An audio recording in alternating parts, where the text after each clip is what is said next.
Alice e sejam bem-vindos a mais um áudio aqui para o canal.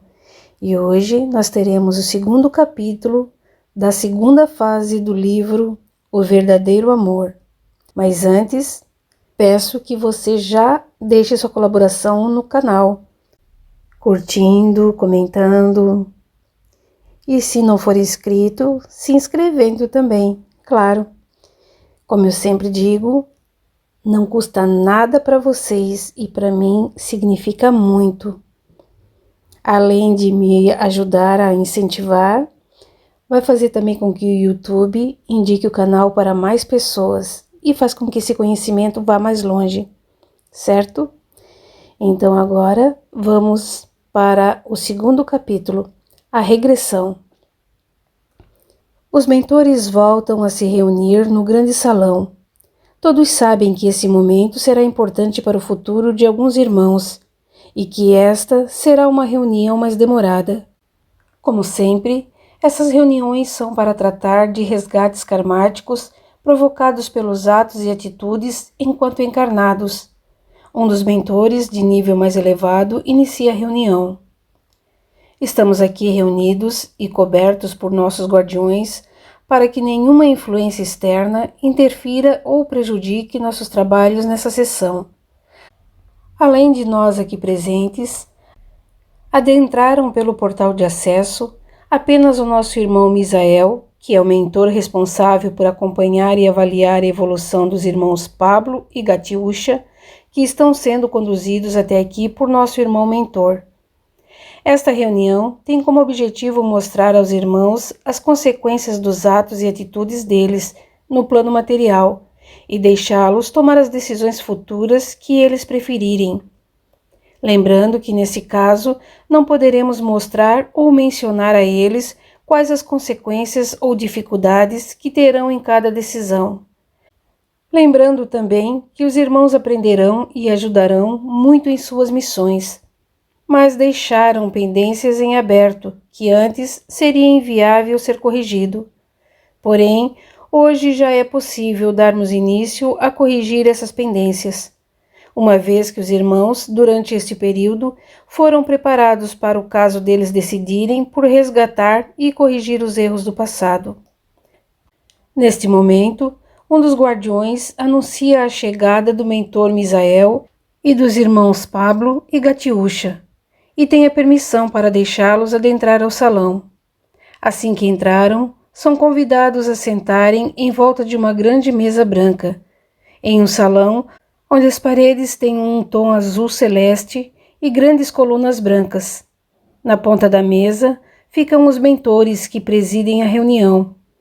Pablo e Gatiúcha estão no meio da mesa, em sua volta vários mentores, alguns inclusive responsáveis pelos ensinamentos e orientações dadas a eles desde que despertaram no plano espiritual. Meus irmãos, sabem o motivo pelo qual vocês fazem parte desta mesa de reunião? Pergunta o mentor que está coordenando a reunião. Não, já participamos de reuniões de orientação e sabemos que não é esta reunião. É natural, em passagem pelo plano material, cometermos erros que julgamos irrelevantes, ou até não concordamos que sejam erros por julgarmos ser o melhor para todos nós. Mas não medimos as consequências e nem achamos que podem gerar consequências em nosso futuro. Sabemos do vínculo que vocês têm um pelo outro e que são o que podemos chamar de almas gêmeas, que não aceitam ficar distantes um do outro, mas precisavam ter aprendido isso no plano material. Por esse motivo, insistimos em trabalhos onde ficassem separados um do outro. Isso era necessário para poderem superar e saberem enfrentar as situações sozinhos. Estão me entendendo, meus irmãos? Sim, estamos entendendo. Só não estou entendendo por que está nos explicando isso agora, perguntou Gatiúcha. Para poder entender melhor os motivos, é necessário a vocês reverem uma passagem no plano material e espiritual. As consequências, os comportamentos e as decisões que tiveram gerou uma pendência. Vocês aceitam passar por um processo de regressão para posteriormente continuarmos com esta conversa? Passar por uma regressão? Como seria? Perguntou Pablo. Vocês vão passar por outro portal, onde ficarão adormecidos e aos nossos cuidados. Irão ver juntos, como em um sonho, uma reencarnação e um período após o desencarne. Isso se faz necessário, porque assim como nós, ao reencarnarmos, não temos lembranças de passagens anteriores, em algumas vezes, vagas lembranças que desconhecemos a origem. Quando desencarnamos, também temos nossas lembranças de momentos no plano espiritual anterior ao reencarne retirados de nós.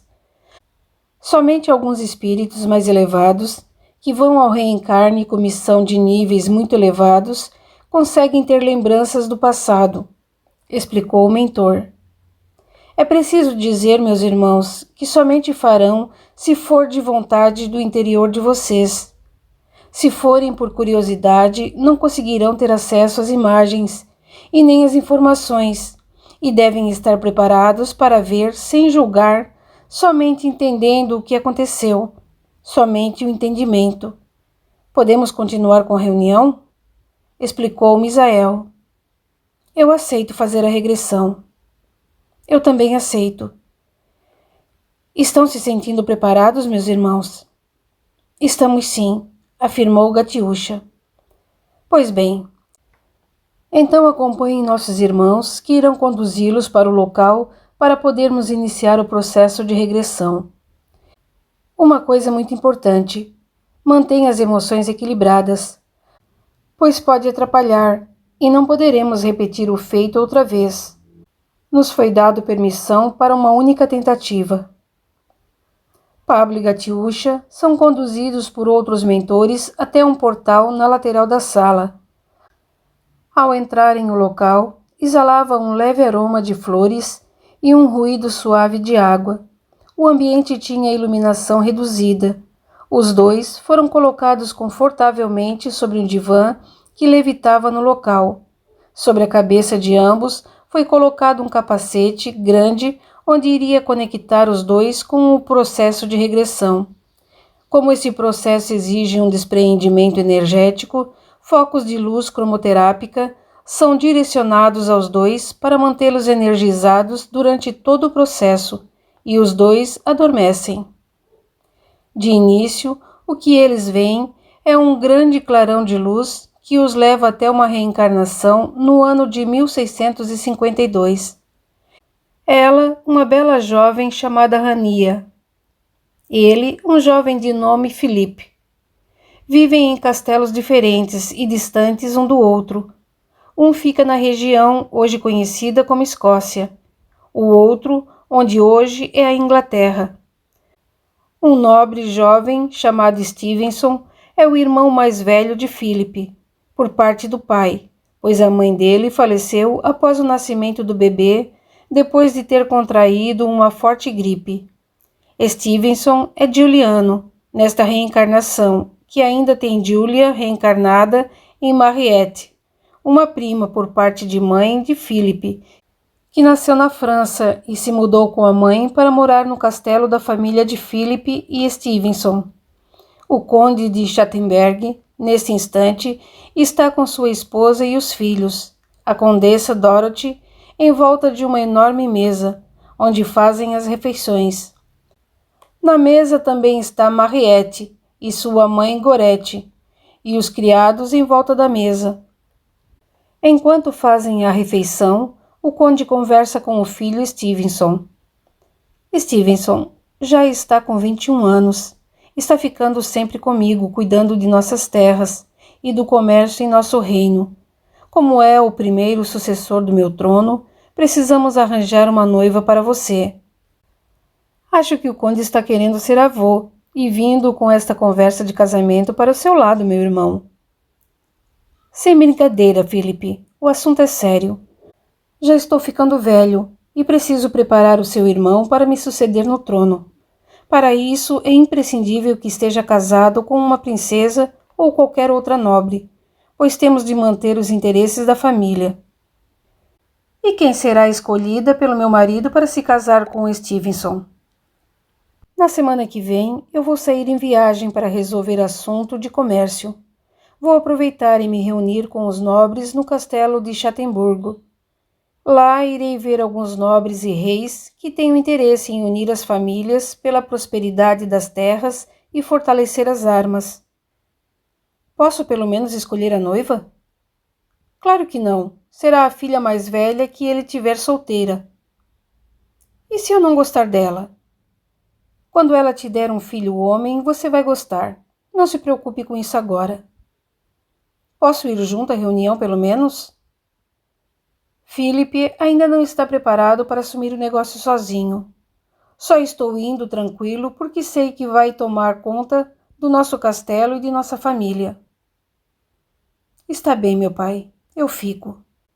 Respondeu Stevenson, um tanto contrariado com o fato de não poder escolher a própria noiva.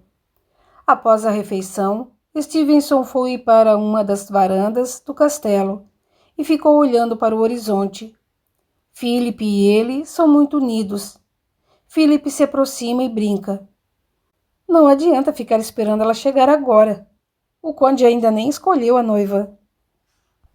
Não estava esperando, não, mas confesso que fiquei preocupado com o fato de não poder escolher a minha noiva. Ela será minha esposa. Vamos viver o resto de nossas vidas juntos. E se nunca nos amarmos? Será que vou gostar dela?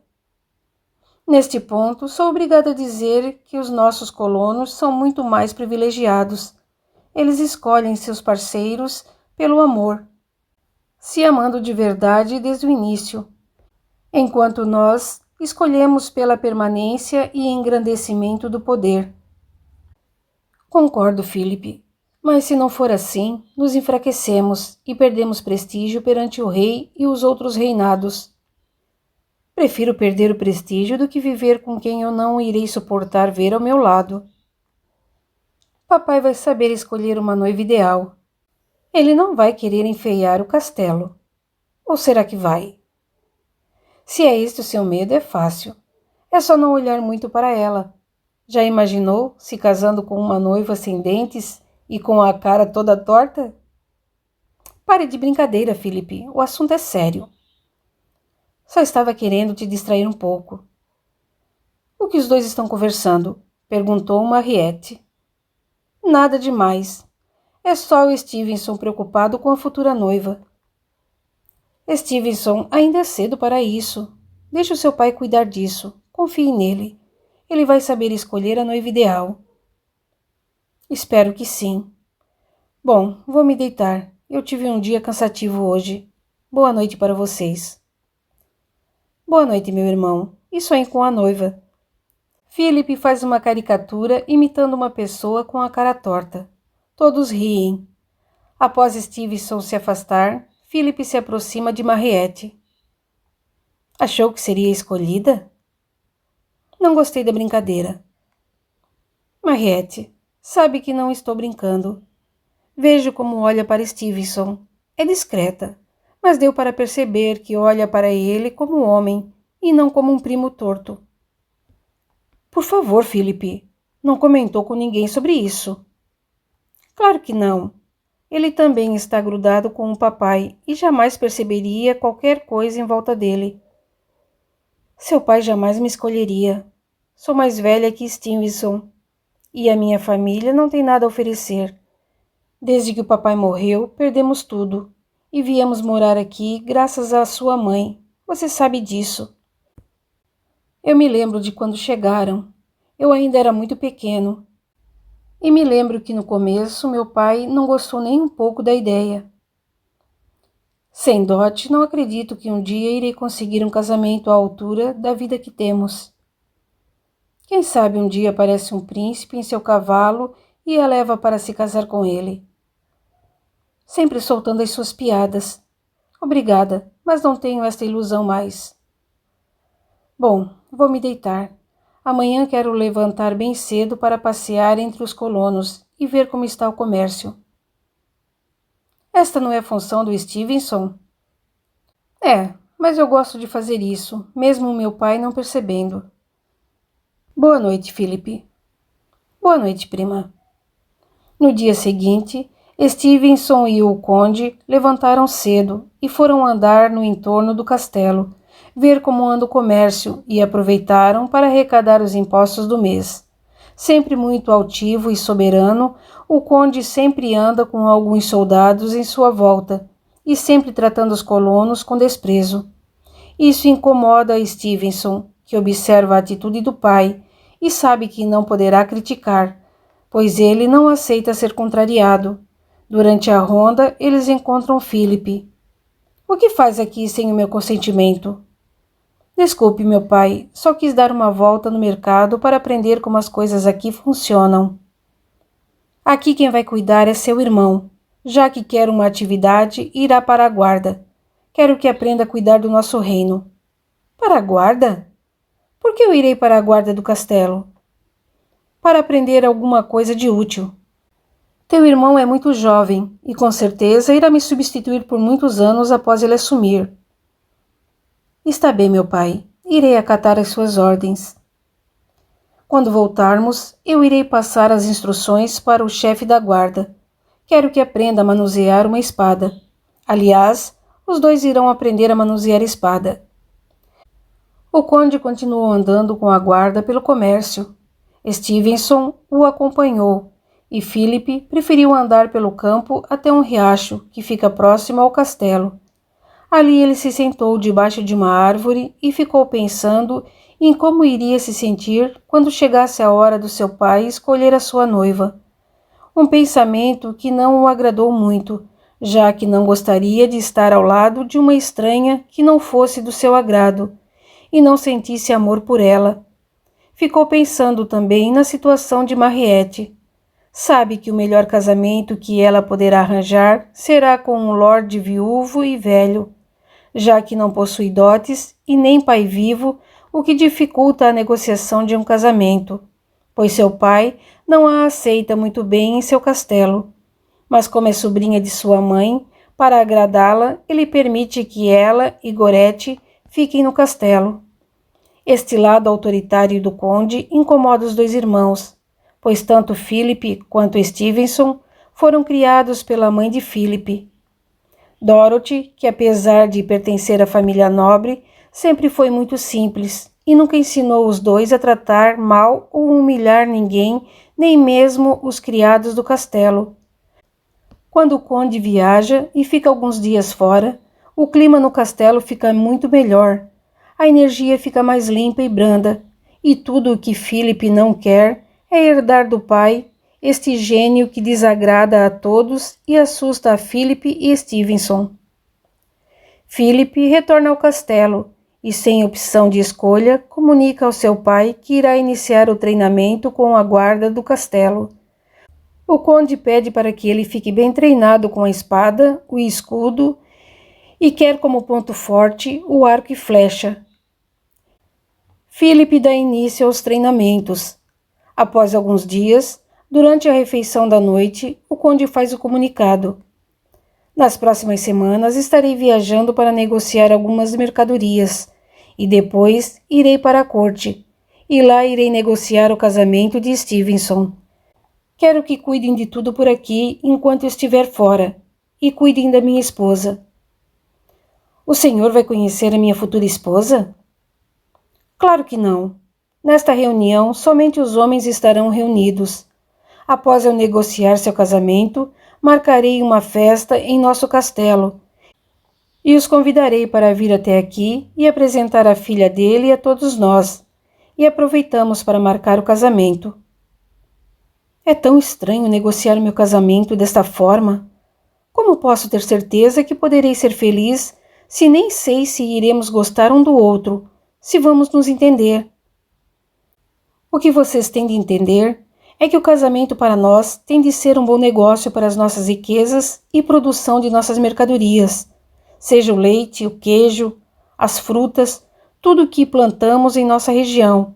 Convivendo com ela, vocês acabarão se acostumando um com o outro. O importante é que ela sirva para te dar um filho homem, e com a união passamos a aumentar o domínio de nossas terras e comércio. Fala de casamento como se fosse um negócio, sem o menor respeito pela minha presença, disse Dorothy. A nossa união foi mais negócio para sua família do que para mim. Sua irmã teve um marido que morreu e perderam tudo o que tinham e vieram morar aqui. Seu pai tinha as terras mais improdutivas que existiu. O lucro foi só dele nesse casamento. Respeite a minha mãe. O que é, Felipe? Só porque está aprendendo a manusear uma espada, acha que pode me enfrentar? Eu ensinei estes guardas a usar a espada.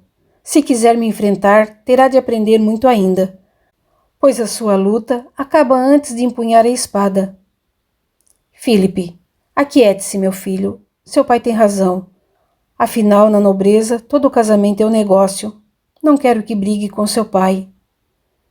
Ainda bem que tem juízo. Sabe que seu prejuízo seria grande se ele me enfrentasse. Não se preocupe, conde. Eu e minha filha não pretendemos ficar morando aqui para sempre. Mariette já passou da idade de casar. Até os velhos e viúvos estão preferindo se casar com as mais novas que ela. Além do que, nem dotes vocês têm mais para oferecer em troca do casamento dela. Desculpe, tio, não achei que estávamos sendo incômodo estar morando em seu castelo. Por tudo que passaram, ninguém vai querer casar com Mariette. Mas, como foi um apoio da minha esposa, vocês podem continuar morando aqui. O castelo é bem grande, dá para ficarmos bem longe um do outro. O conde se levantou da mesa e saiu do recinto, deixando a todos constrangidos com suas palavras. Ele nunca escondeu de ninguém que não concordava com a presença de Gorete e Mariette em seu castelo. Mas Dorothy sempre foi muito apegada à sua irmã, e quando ela ficou viúva e perdendo tudo o que tinha, não pensou em nenhuma alternativa a não ser pedir ao conde que deixasse sua irmã e sobrinha virem morar no castelo. Gorete, não fique assim aborrecida. Ele não falou por mal, é apenas o jeito dele de falar. Ele nunca foi muito bom com as palavras. Minha irmã, não precisa justificar. Sabemos que o conde nunca aceitou a nossa vinda para o castelo, mas sou grata mesmo assim, porque se não tivesse vindo para cá, não sei o que teria sido de mim e Mariette. O conde vai viajar agora. Teremos alguns dias de paz e tranquilidade. Stevenson ficou pensativo com relação a tudo que o pai falou com relação à tia e à prima, e resolveu procurar o conde para conversar sobre o assunto. Pediu licença e se retirou da mesa e foi atrás do pai. E encontrou em seus aposentos, arrumando e separando algumas vestimentas de gala para a viagem. Posso entrar? Claro, meu filho, entre. Por que o senhor falou tudo aquilo na mesa sobre a tia Gorete e Mariette? Elas moram conosco há tantos anos. Por que está se sentindo incomodado com a presença delas no castelo? Não precisa chamá-las de tia. Ela é irmã da mãe de Philip e não da sua mãe. Mas eu a considero minha tia. Mamãe não tinha irmãos, e quando elas vieram para o castelo, eu ainda era uma criança. Quando casei com a sua mãe, seu avô era um homem muito poderoso na região. Ele faleceu um pouco antes de sua mãe, e me deixou muitas riquezas, como tem que ser no casamento entre os nobres.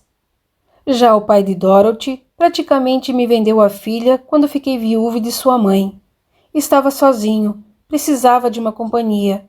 Acabei aceitando a filha de um nobre, indo à falência em troca da dívida que ele tinha comigo.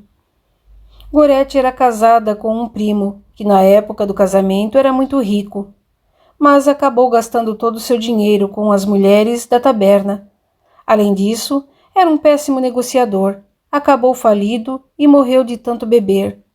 Tiveram de entregar o castelo onde moravam para pagar as dívidas que o falecido marido deixou.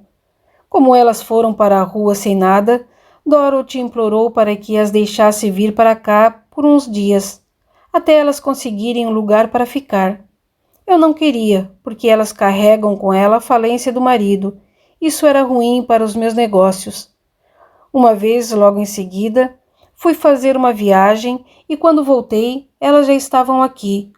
Gorete e Dorothy insistiram muito. Eu acabei com dó de Mariette, que na época era uma criança assim como você, e deixei que elas ficassem, desde que fosse apenas por umas semanas. O tempo passou e estão aqui até hoje. Mas isso nunca atrapalhou seus negócios. Atrapalharam sim, e muito. No começo elas ficavam praticamente escondidas dentro do castelo. Eu não falava para ninguém que elas estavam aqui. Quando descobriram, os comerciantes da região rejeitaram as nossas mercadorias. E foi muito ruim para nós. Devido à fama de falência do marido e do pai delas, ninguém quis se casar com Gorete. E Mariette está praticamente condenada a nunca se casar por causa da mãe. Mas ela é uma moça bonita. Só que carrega a fama da família fracassada. E isso ninguém quer. E não quero que vocês percam tudo por causa delas. Não entendi. Perder tudo por causa delas? Há algum tempo atrás, a Dorothy pediu para que casasse você a Mariette para garantir o futuro delas. Lógico que eu não concordaria, e a presença delas aqui poderá ser um problema quando a sua noiva vir aqui para ser apresentada para você.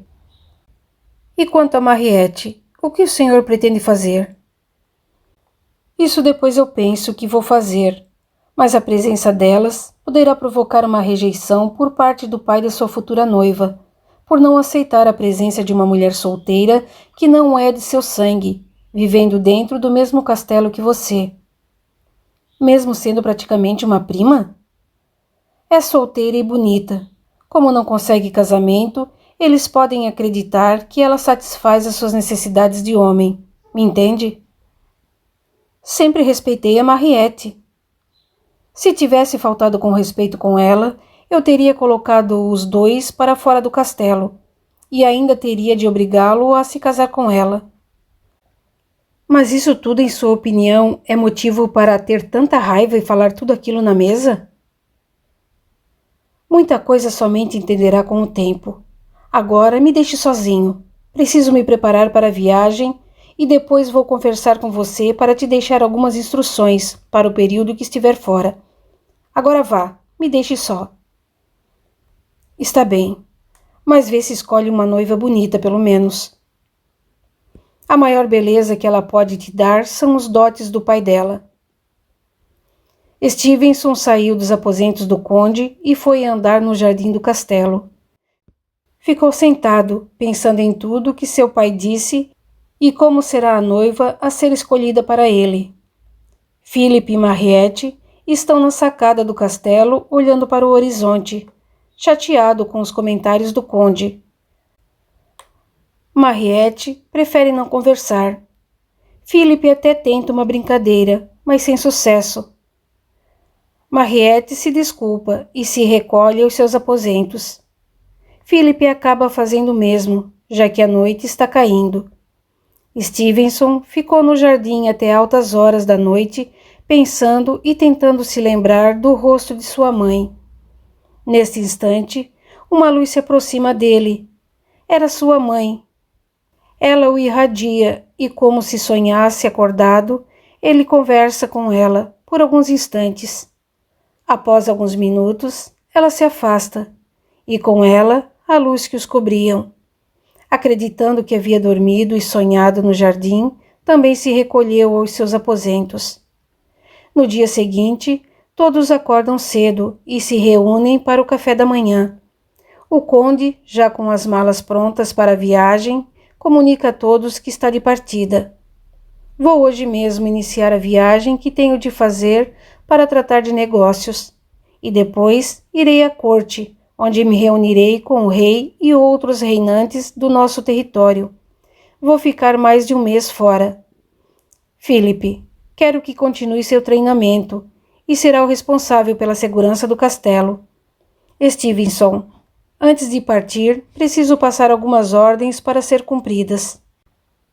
Stevenson está disperso e não prestou atenção ao que o seu pai disse. Stevenson! Stevenson! Por que está com o pensamento tão longe? Desculpe, meu pai, só estava lembrando o sonho que tive esta noite. E o que você sonhou para ficar assim tão longe? Ontem à noite eu estava sentado no jardim e adormeci. Acabei sonhando e conversando com a minha mãe. Ela gostava muito do jardim. Era o local preferido dela, disse o conde. E o que vocês conversaram? Perguntou Dorothy. Eu não me lembro, Dorothy, respondeu Stevenson, demonstrando que não queria conversar sobre o assunto. Bom, rapaz, sonhos à parte, vamos conversar antes da minha partida. O conde se levanta da mesa e junto dele Stevenson. Os dois vão até o salão para conversar a respeito do período em que o conde estiver fora. Gorete e Mariette estão se sentindo aliviadas com a viagem do conde, já que em sua ausência elas se sentem mais à vontade no castelo. Mesmo Philip se sente menos vigiado e mais solto, já que seu pai não permite que ele ande entre os colonos sem ser para manter a ordem e fazer cobranças dos impostos. Philip, assim como Stevenson, se sentem à vontade, andando próximos aos colonos, mas a arrogância do conde nunca os permitiu uma aproximação deles.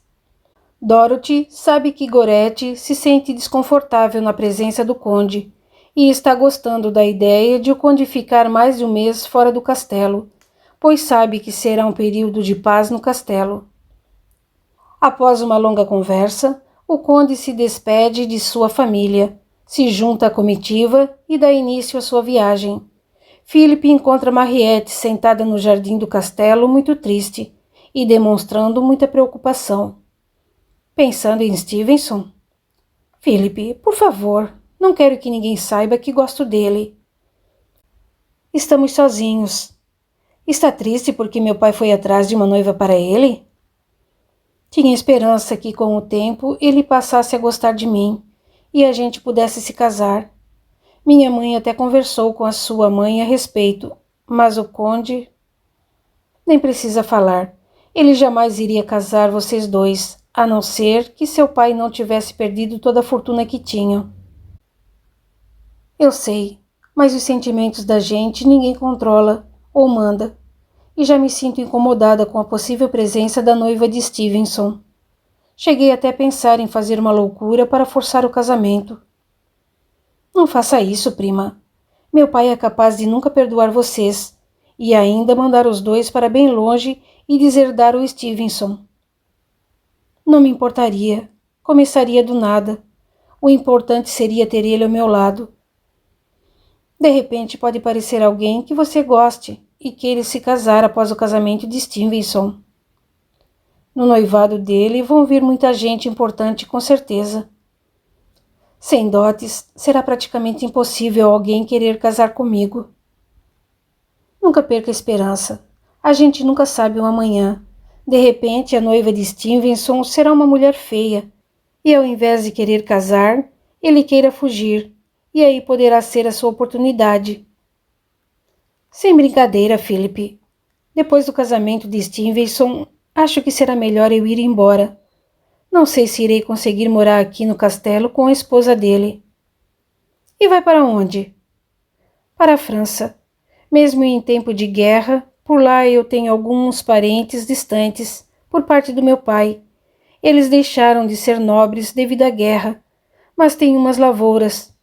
Prefiro começar, ou melhor, recomeçar minha vida assim, mais simples e distante, a conviver com Stevenson casado. Você deve pensar no que for melhor para você, mas não acho que mamãe irá permitir que você vá embora. Ainda não conversei com a minha mãe a respeito de ir embora. Sei que ela também não irá concordar. Espere mais um pouco até o desenrolar do casamento. Muita coisa pode acontecer. Aí você pensa em qual será a melhor decisão que você deverá tomar. Os dois continuaram a conversar no jardim. No castelo, todos dão sequência às rotinas diárias. Gorete e Dorothy, sempre muito unidas, estão sempre juntas. Stevenson, seguindo à risca as orientações do conde, vai cuidando dos assuntos do castelo e fazendo a cobrança do imposto dos colonos. Philip, sempre dedicado nos treinamentos, já comanda uma parte da guarda do castelo. Algumas semanas se passaram e o retorno do conde está próximo. Stevenson, sempre muito amigo de Philip, pede para que ele o ensine a manusear a espada, e Philip o ensinou, inclusive a atirar com o arco e flecha. Mesmo sabendo que o conde não tem intenção de colocá-lo na guarda, ele quis aprender, por achar bonito o manuseio de armas. Stevenson aprendeu rápido e muito bem a manusear as armas. Mariette olha admirada para Stevenson, e Gorete percebe o apreço de sua filha por Stevenson, o que a deixa preocupada, pois sabe que com a chegada do conde, o casamento de Stevenson estará próximo. E sua filha está se apaixonando por ele, e dificilmente ela irá querer continuar morando no castelo na presença de Stevenson casado com outra mulher. E tudo o que Gorete não quer é justamente sair do castelo. Mas alguns dias se passaram, e em um final de tarde, a guarda do portão anuncia que o conde está chegando com a comitiva. Os colonos, como tradição, se posicionam formando um corredor da entrada do castelo até a entrada principal para a passagem e saudação da comitiva. Dorothy e os filhos ficam na varanda, aguardando a entrada da comitiva. Quando a comitiva entra no castelo, todos saúdam o retorno do conde. Este comportamento, exigido por ele, incomoda a Philip e Dorothy. Stevenson antes se sentia incomodado com este costume, mas como está se sentindo o sucessor do conde, sente orgulho de ser saudado pelos colonos. Todos descem para encontrar o conde em um dos salões do castelo. Mesmo Gorete e Mariette, todos cumprimentam o conde. Dorothy ganha um forte abraço. Estava sentindo sua falta, meu marido. Eu também. Não vi a hora de chegar de volta. E como foi de viagem, meu pai? Foi ótima, Philip. Apesar de tantos conflitos em países vizinhos, para nós foi tranquilo. O encontro com os monarcas foi excelente. Que bom, fico feliz com isso. Para você, meu rapaz, temos de conversar. Trago ótimas novidades, disse abraçando a Stevenson. Bem-vindo de volta ao castelo, conde. Obrigado, Gorete. Mas me falem as novidades. O que aconteceu no castelo em minha ausência?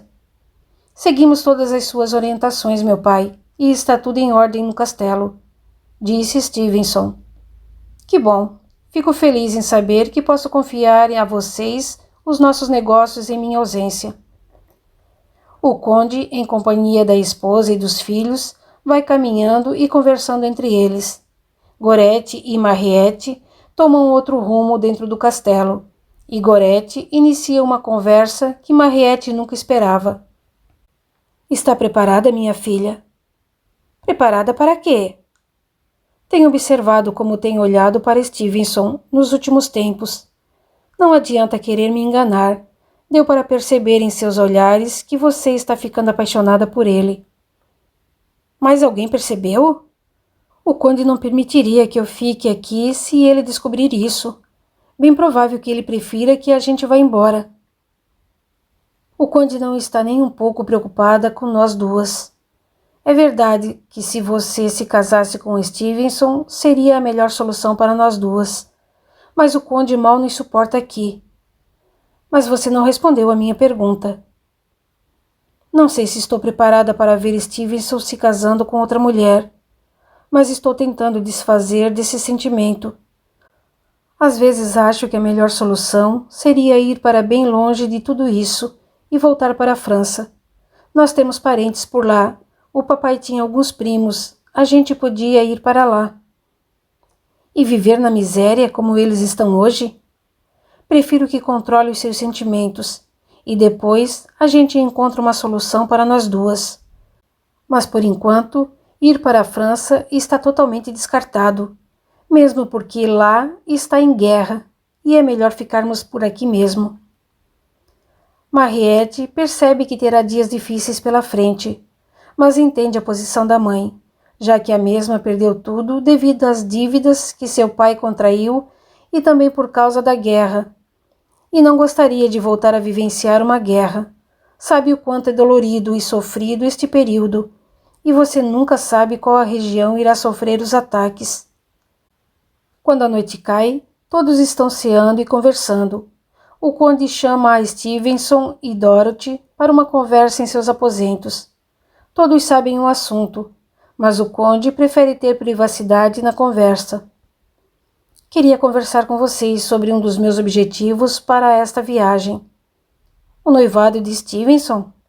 Sim, e conversei com o Duque de Rosenberg. Ele tem uma filha e ficou muito feliz com a possibilidade de unirmos as duas famílias. Eles são muito poderosos no norte do país. Com isso, nossas terras irão mais que dobrar, já que sua esposa deu a ele apenas uma filha mulher e não tiveram mais filhos, e não tem para quem deixar a sua herança. O senhor conheceu a filha dele? Não, mas nós a conheceremos.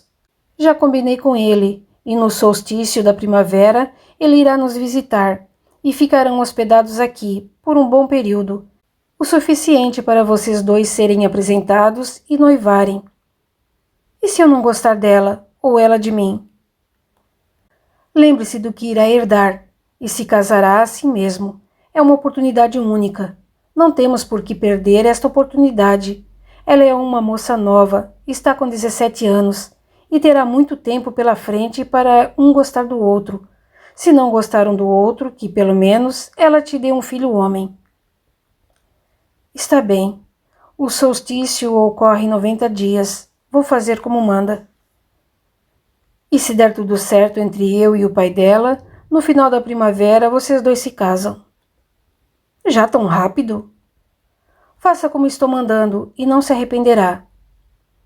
Meu marido, o pai desta moça está de acordo com esse casamento assim tão rápido? Ele está desgostoso da vida por não ter tido um filho homem. Ele está disposto a unir a sua única filha com uma família rica. Bom, vou para os meus aposentos. Amanhã conversamos mais sobre este assunto. Está bem, Stevenson. Tenha uma boa noite de sono. Stevenson sai do quarto pensativo. Conde, não acha melhor o Stevenson decidir se quer se casar com esta moça? Ele tem de entender que temos de unir forças e riqueza. Não existe reinado forte sem aliados, e o casamento é a melhor forma de conseguirmos aliados. E se ele não for feliz ao lado dela, por não despertar uma verdadeira paixão sobre ela? Um filho homem compensará tudo, você vai ver. Dorothy foi se deitar preocupada com Stevenson. Apesar de não ser a mãe legítima dele, o criou desde pequeno com muito amor e carinho, e o considera um filho, e sabe que ele tem muito carinho e respeito por ela como mãe. Depois, ela irá conversar com ele para saber como ele está se sentindo com essa situação. Alguns dias já se passaram, e começaram o planejamento para a festa do solstício de primavera. Muitos estão apreensivos para conhecer a futura noiva de Stevenson, que segue trabalhando ao lado do conde o tempo todo, e começa a demonstrar uma mudança em sua personalidade, deixando de lado seu jeito meigo e generoso que sempre teve, assumindo uma postura soberana e austero, deixando alguns colonos decepcionados com a sua mudança de comportamento, inclusive se afastando de Philip, com quem sempre foi muito amigo e tão próximo. Em uma noite, Stevenson estava sentado no jardim sozinho. Dorothy se aproximou para conversar com o enteado. Preocupado com algo? Na verdade, estava aqui para tentar sonhar novamente com a minha mãe, ver mais uma vez o rosto dela. Está sentindo a falta dela? Não. Você sempre me criou como filho, nunca fez diferença entre eu e o Philip. Só queria vê-la novamente. Queria saber dela o que ela pensa de seu noivado? Logo eu vou conhecer a minha noiva. Às vezes acho que meu pai está certo em me casar com quem iremos poder juntar as propriedades e as riquezas das famílias. Mas ao mesmo tempo, não queria me casar sem estar certo de que estaríamos apaixonados um pelo outro. Entre os nobres, os casamentos são muito mais por interesse do que por amor.